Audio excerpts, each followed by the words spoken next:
Good morning mga guys at magandang buhay. Hindi sponsor yan ha. For today's almusal sa lutong bahay ay biko.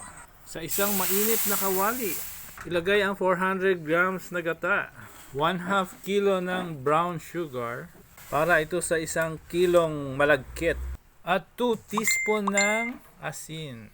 Pag medyo mainit na, ituloy-tuloy lang yung halo.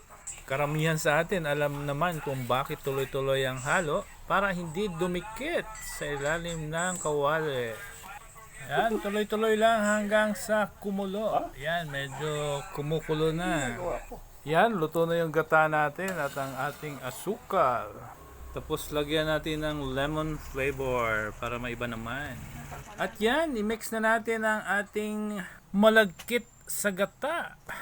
Ang proportion natin ay 400 grams na gata, 500 grams na asukal at 1 kilong malagkit at 10 ml na lemon flavor. Yan, tuloy-tuloy lang halo para hindi siya dumukot or tumutong. At ito na ang ating biko, lutong bahay version. Thank you for watching and please don't forget to like, comment and share.